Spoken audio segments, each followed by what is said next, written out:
Good morning and welcome to your Urban Connection. And remember, this is the channel that is often imitated but never duplicated. And before we get started, let me remind you to hit that subscription button. We're trying our darnest and we're very close to 1,000 subscribers. So hit that subscriber button and the notification button. Now, this morning I have for you a very special guest. And before I introduce him, I want to ask you a question. When is the last time you have seen an African American bowler on the Professional Bowlers Association tour? Aha, just what I thought. It's been a while. Same goes for me. But my guest today hopes to make that change shortly after his graduation from Wichita State University, where he is currently a member, and I think the only African American member of the Wichita State bowling team. Is that right, Mr. Terrance Rock? On the men's side, on the women's side, there's another woman. So okay, all right. You're the only one on the men's side. Okay. yes, now, so I want you first of all, Mr. Rock, or TJ. I'll call you TJ. TJ, tell us a little bit about your background, where you're from, and how you got to Wichita State, and when you started bowling and things of that nature. I started bowling at the age of 3. I'm originally from Ohio, so it was a lot better for me to be at a bowling alley than to be anywhere else. It kept me out of bad areas, kept me from doing stupid stuff that other kids my age or my sisters had done, and it just made it a lot easier for me to stay on track. Then I moved to Vegas when I was 7, 8, and Vegas is a lot better platform for me to bowl and for me to get to the next level. And at 15, 16, I met Jake Peters, which he's a professional bowler as well. And he had helped me get towards my goal, which was Wichita State, and seeing it on TV all the time and seeing Chris Barnes and all the other bowlers that had prior been to Wichita State. It had just made it a dream come true for me to get coached by him and then slowly be able to come here. So, okay. And so let me ask you this, and I'm glad to hear you say that you had been watching and paying attention to Wichita State, because Wichita State has an excellent track record for producing members of the, especially on the male side, for members of the PBA. yes. And so did you come here on a scholarship? When I first got here, I was only on a book scholarship. So they take care of your books for the semester and everything. I had to pay for everything else, which is fine. It was just an opportunity, and I just needed an opportunity. That's all I really wanted.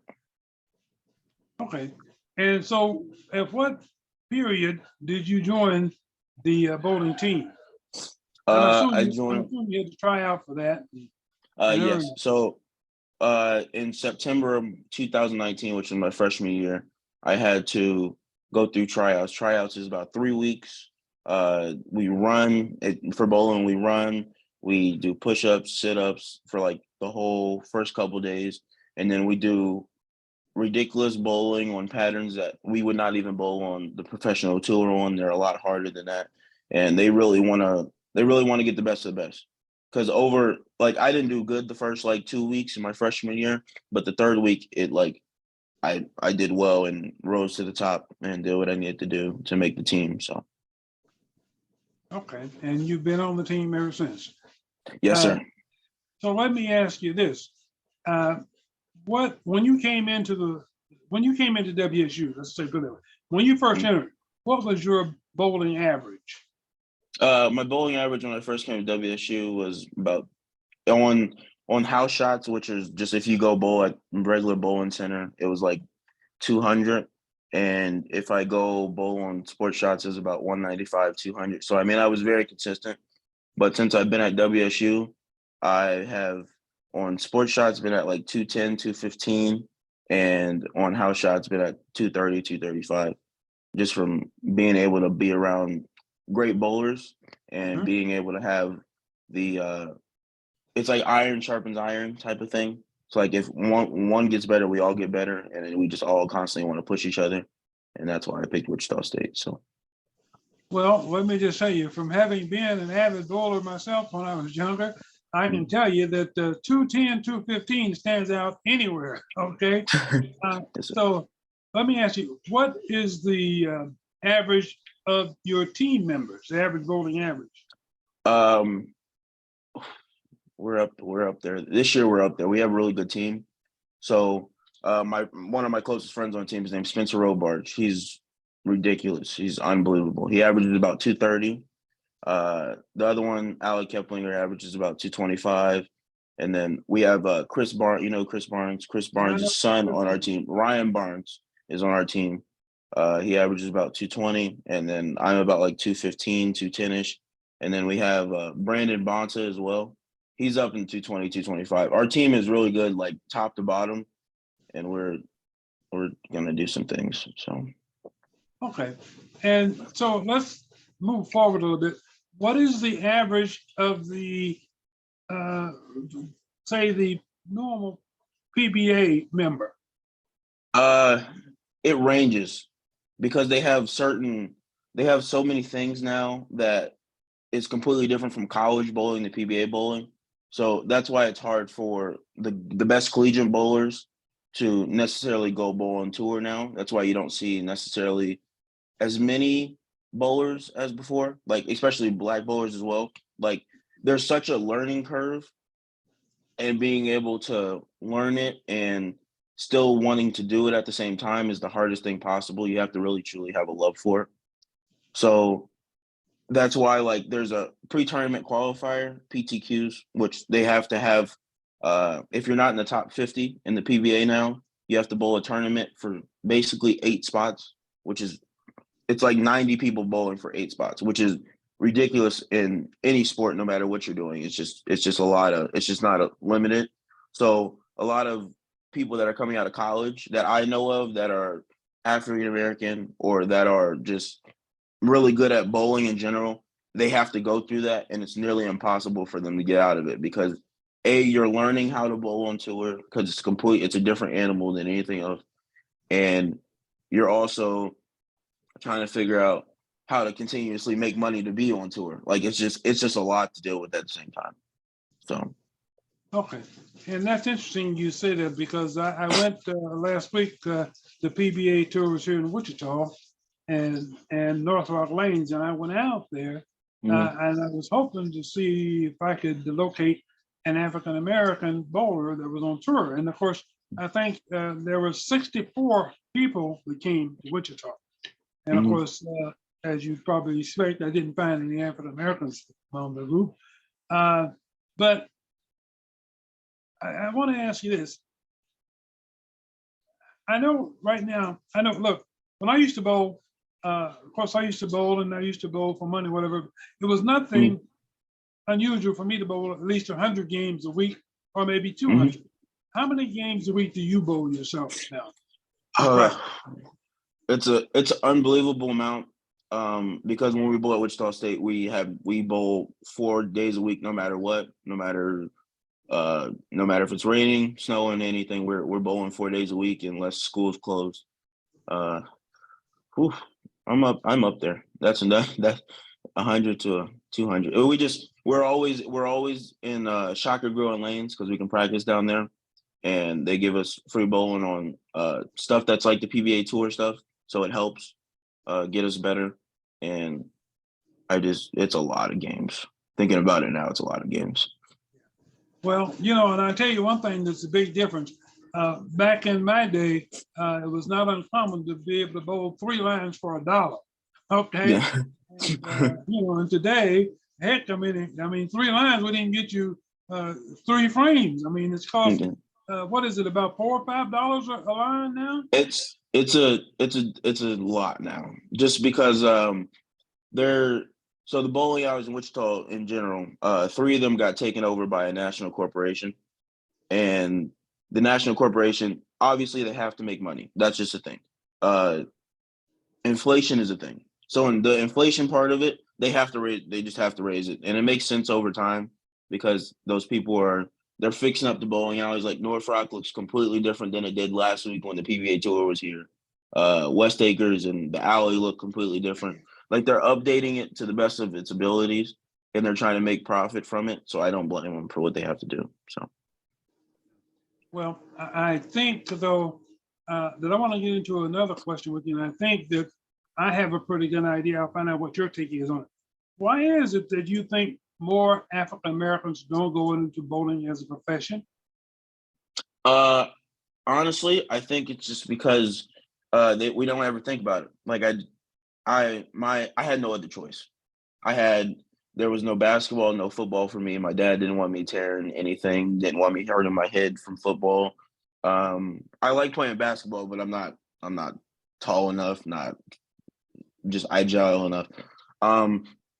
So I mean, bowling is it's different, and I genuinely loved it from being a little kid. So I think it's from getting people into bowling more often at a younger age, because I fell in love with it at a younger age and had nothing else at that point. So I think it's a Well, lot easier for that.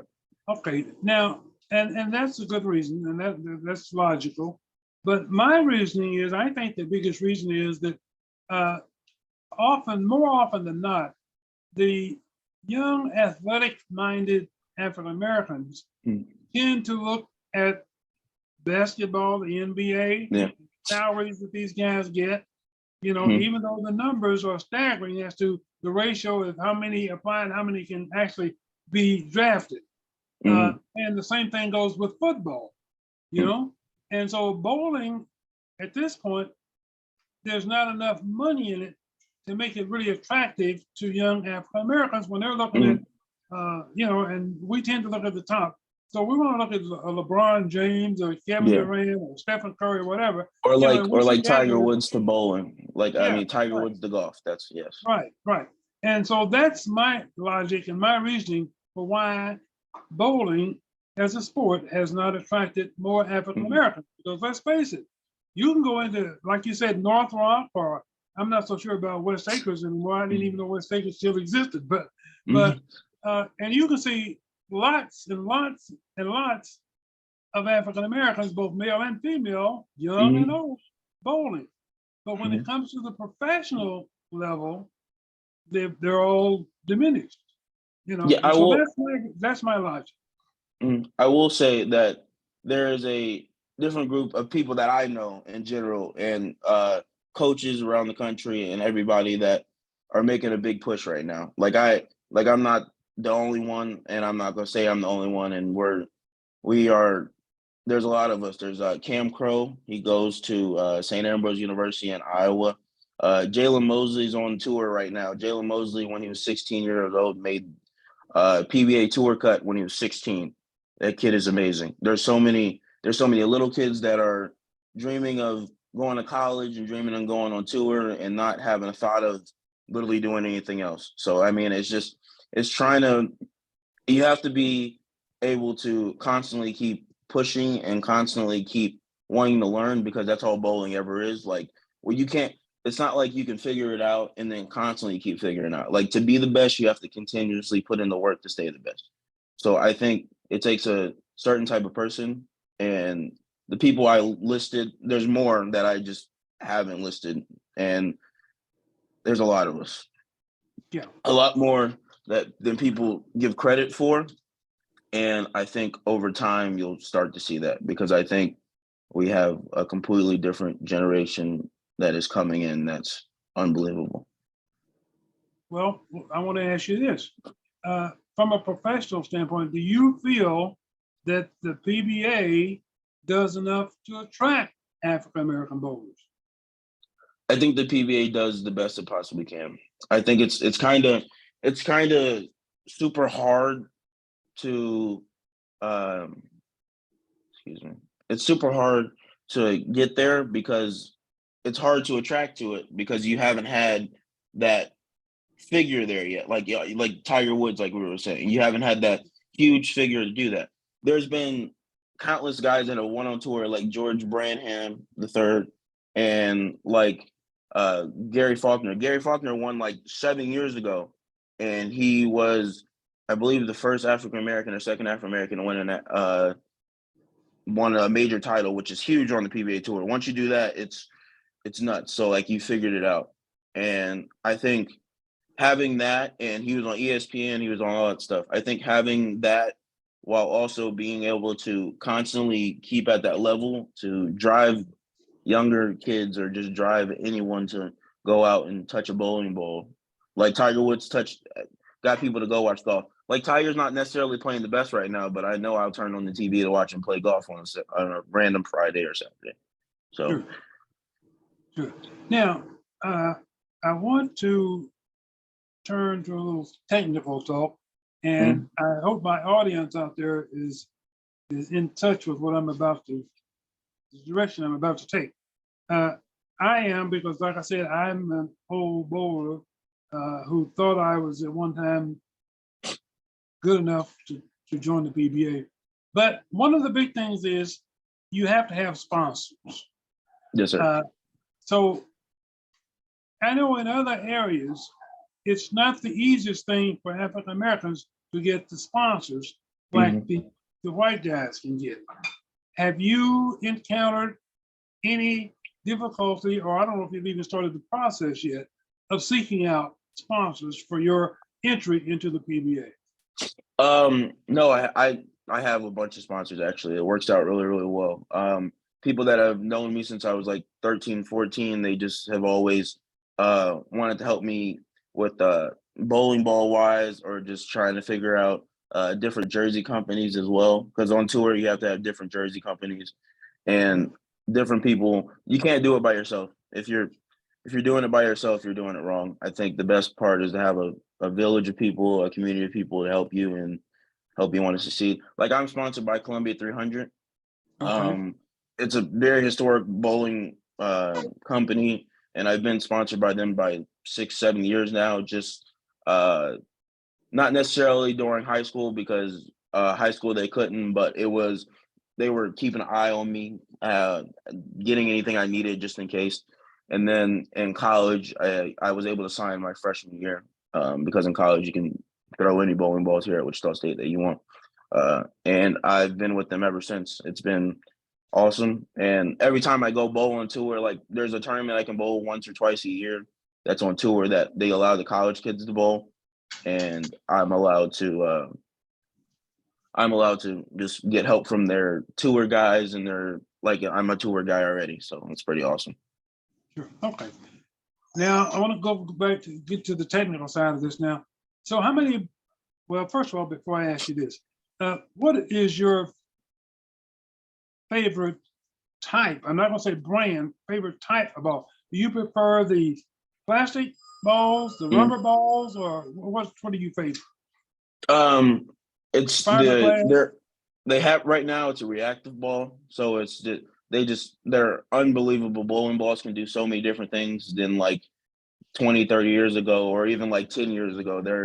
They're completely different. So I like the urethane balls too. Urethane is it's became a key thing now because of the certain patterns that they put out and how people break down patterns. It's sometimes easier to throw the urethane balls that don't do as much to keep it simple, because the more you keep it simple, the more you strike and the more you have an opportunity to make money, which is the overall goal. Because if I want to do this for the rest of my life, I have to be able to figure out how to profit from it.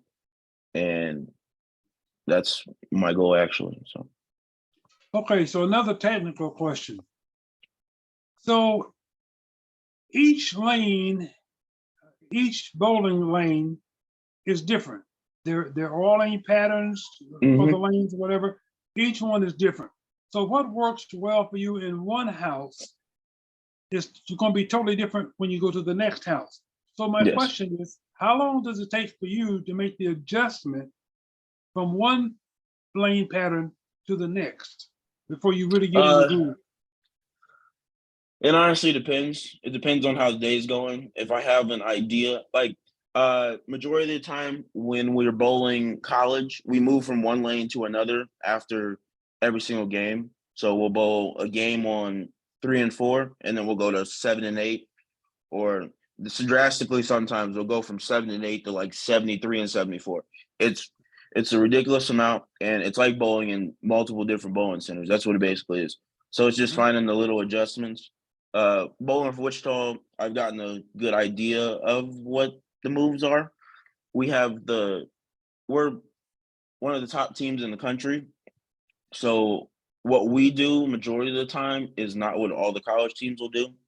So we'll either have to make a move to the right, which is normally a lot, or we'll have to do something different that we wouldn't think of doing. So it normally takes like 1 or 2 frames, but it needs to. That's the ideal amount is 1 or 2 frames. Sometimes it takes 3 to 4.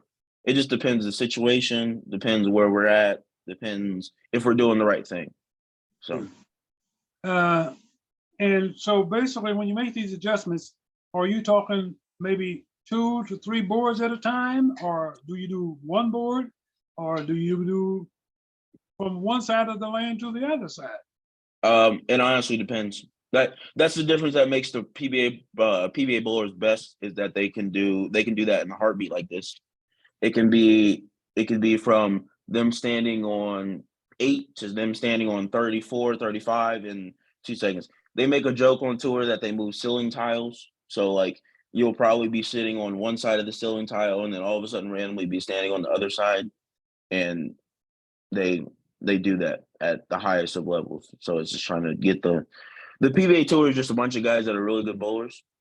And it's trying to find the best way to do your thing on the PBA tour and do it successfully. So. Okay, now I want to switch topics and talk about something that was not even thought of when I was bowling. And Jason Belmonte, of course, I'm sure you know who that is yes, the sir. one that, in my estimations, who started this trend of two-handed bowling.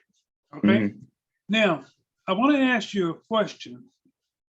Do you feel that two-handed bowling, and I don't care if you're left-handed or right-handed, does that second hand allow you to get more revolutions on that ball once you release it? Yes.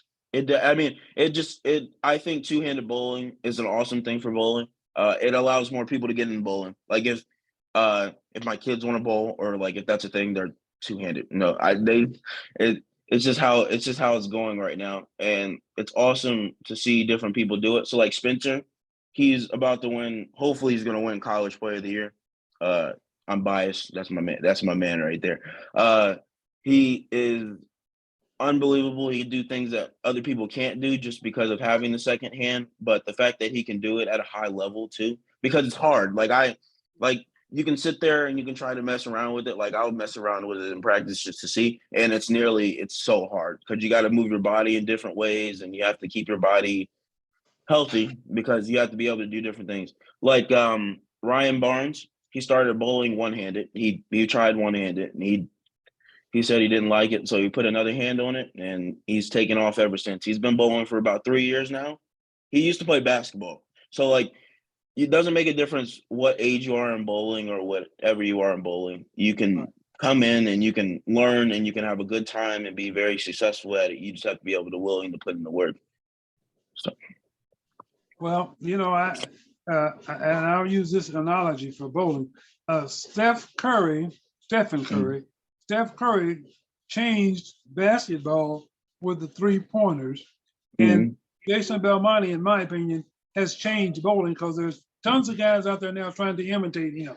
And very few can get it down like he does. But to me, I love watching him bowl because if he gets that ball anywhere near the pocket, that ball's got so many revolutions on it that it just, I mean, pins just fly everywhere, you know. And so what would be maybe an 8 or 9 being count for you and I is just strike with Jason Belmonte, you know. And so it's just amazing to watch him. But I just wanted to ask you if that is something that you had ever thought about, but hearing you say that, I'm sure it must be difficult because when I watch Jason, he starts out maybe in the center of the lane, but when he ends up, when he gets to the foul line, he's way to the left. Okay, but then he gets that ball out there far to the right, and you think it's never coming back, but it's just and then it comes back. It comes back out of nowhere. Yeah. And there's a lot of people, there's a lot of one-handers now that can do the same thing. It's weird. Like the moment he came, there's a lot of one-handers that can do that too now. Yeah. So it's overall just evolution, and like evolution in bowling is truly happening, and it'll continue to happen because a lot of little kids now put two hands on it, but a lot of little kids are doing things that Belmo didn't do as a little kid, or that all the people that are in college now didn't do as a little kid. They're breaking records. They're taking things that haven't been broken in 40, 50 years, and they're just basically just getting rid of it, which is awesome for bowling, at least to know that it's getting better and better and better. So I want to ask you another question here. Now with the invent of these new, I'm going to call them super balls, I guess, as you would maybe refer to them. In my day and age, we use the full fingertips and the semi fingertips. What's the trend today? Just fingertip length, like these two, and then Okay. we have interchangeable thumbs for the one-handers. There's interchangeable thumbs, so you can use the same thumb from every game. I mean, every ball to from basically in your whole entire bag. So if I have a set of 6 balls, so if I have 6 balls for college or 5 balls for college, I can use the same thumb for each one. They have the same thing for fingers too, but it's not necessarily the most used. But the thumbs part is used most. Okay. I'm going to wrap this up, but I have a question for you. Used to be when you bowled when you bowl really frequently, your thumb had a tendency to have a big knot on the right-hand side of the thumb. Is that still a problem in bowling, or how do you guys deal with that? Yes, it's still a problem in bowling. I have one. That's just a bowling thing. It's just trying to figure out the best way for it not to happen. There's a lot of different ways you can drill bowling balls now. So it's trying to figure out the best for you, so then your thumb doesn't get jacked up or your finger doesn't get jacked up and your wrist doesn't hurt. Like I had wrist problems. I did have wrist problems. And me and my pro shop guy at North Rock, his name's Parker, had to go through months of changing different things, figuring out what is the best for me, because it's not the same for everybody. It won't be the same for everybody. Right. It's just trying to figure out the best for you. So. Okay. And I noticed some guys use powder in there to make the thumb come out much easier. They still do that, or they have something? They use powder. I put tape on my wrist I put KT tape, kinesiology tape. I put thumb tape on my thumb to make sure it doesn't get that knot on there. There's just different things that you can do now to extend your whole hand, or just extend your body in general for bowling now. So it really helps that they have these things now so guys can continue to bowl a little bit longer. Okay. And one other question now. Back in the day, the 4-step approach was used by, I would say 95% of the bowlers. Today, it appears to me that 5-step approach is used by vast majority of the bowlers. Is that the way you see it? Yes, that's how I got taught. I got taught 5-step. But a lot of people find their own different variations of it. Like when I'm trying, I throw them super hard. Like that's just my thing. I just do, just because my ball speed is that high. My 5-step is a lot faster than most people. So sometimes I have to slow down. So I shorten it to like 3 or 4-step, just because it's easier for me to slow down that way. Or if I need to throw it harder, I add a 6-step. It's just different things that you can do. A lot of people do different things, but whatever works. Like the traditional way, there's some things that you need to do when you get into bowling, but if you find something that works for you, and majority of the time it'll work too. So. Okay, I've got 2 more questions for you, and I'll end it. Number one, you said you started bowling at the age of 3. Yes, sir. And I think that's another part of what's missing in the bowling area. You know, a lot of basketball kids get started at 3 and 4, 5, and the football kids started at 6 and 7, or whatever. They have these leagues for these youth. Bowling, is, to the best of my knowledge, doesn't have a program for youth, do they?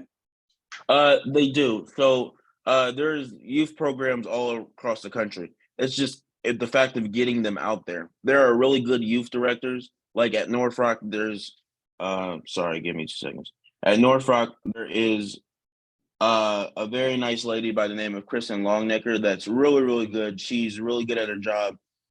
She has been since when I first got to school here, I was a youth bowler still because there was an age limit of 21, and now it's 18. So when I got to school, I was 17, and it was she was very welcoming. She was very opening. She told me where all the youth tournaments were, so I would drive to Oklahoma or I would drive to Texas and go bowl tournaments. And that would be the only way that I could get better because of the situation I was when I got here, not being on the team and all that stuff. So there are really good youth programs everywhere. There's people that want to help the kids. It's just trying to find them. That's the problem. There needs to be a better way to do that. And it's kind of hard because you have to be able to go to a bowling alley to do that. I remember my parents were telling me when they were kids that they used to have like the youth directors go to schools and talk to them like they have the army, like the army goes to the schools and they're like, hey, would you like to join the army? They should do that. They should just be able to get kids more interested. And there's things that are out there now to get kids interested. It's just trying to figure out the best possible way to do that because you do have to do better than sports like basketball and football. And for me, it was easy because I basically grew up on a bowling alley with my grandma taking me when I was 3. My dad bowling leagues all the time, and even though my mom has a trophy for the most gutters, she was there too. So it all helps. My parents, my grandma, aunt, uncle, all of them, they were just all there to keep me in bowling. So it was pretty awesome. Okay, but TJ, here's with all due respect to what you just said. When Mhm. I talk about youth and bowling, I'm talking about Yes. maybe 10 to 12, Mhm. or 8 to 12, catching them young, because that's Yeah. what happens in basketball and that's what happens in football. Mhm. They get these kids young, Yeah, they and do. when they're still in elementary school. They don't wait till high school. Mhm. You get them in elementary school and get them started. That's how you develop a love and a feel for bowling Mhm. to carry on with you up through those years. Mhm. And that's what I'm It's saying the I think is missing. Maybe I'm wrong. I would admit I don't get out there as much as I used to, but I haven't seen anything like that. Maybe I'm wrong. I don't know. it's the you're not wrong. You're not. It's just hard. It's just hard now.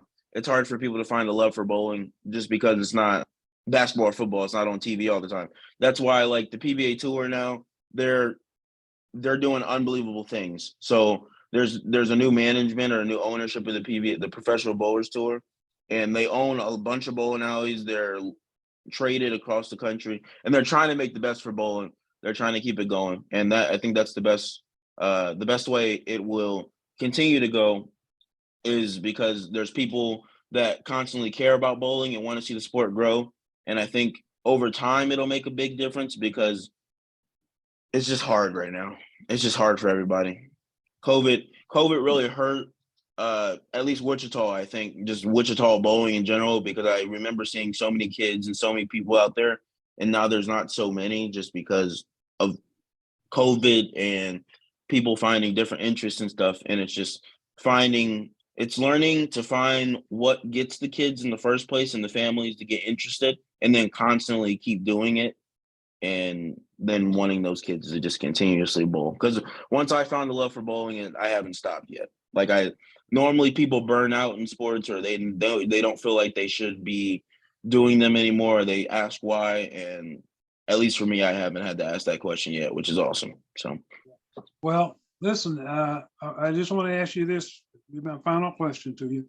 At what time can we here in Wichita and others across the country expect to see Terrance Rock on the PBA tour? um, I'm sorry, I couldn't hear you the last couple seconds. I Okay, literally could not hear you. what is the timetable for Terrance Rock, current Wichita State Bowling team member, to become a member of the PBA tour? It would be fall 2024. The I was supposed to graduate at the end of this semester, but I went ahead and added a minor in communications at Wichita State to be able to add another year to bowl on the team because of the COVID year. And I think it was a better option for me. It's not the option for everybody, but it was a better option for me to get better and get prepared to bowl on tour a little bit better and learn some more stuff from the great coaches at Wichita State. So I think fall 24. So Okay. And let me ask, how old are you? I'm 21. I just turned 21 in November. So Okay, fine. So you be 22. That's still a very good age Mhm. to join the tour, and you have and look forward to at least 20 to 30 years. You know what I mean? Before you Yes, sir. burn out. Okay. Let me say this, and finally, Mr. Rock, it's been a pleasure having you on the show. I'm sure it's been a pleasure for WSU to have you in their program. You've been an asset to the program. And I'm looking forward to seeing you on the PBA tour, sir. So thank you very much for taking out your time to join me here today on Your Urban Connection, sir. Thank you. Thank you for having me. Appreciate it. Okay, take care. You too.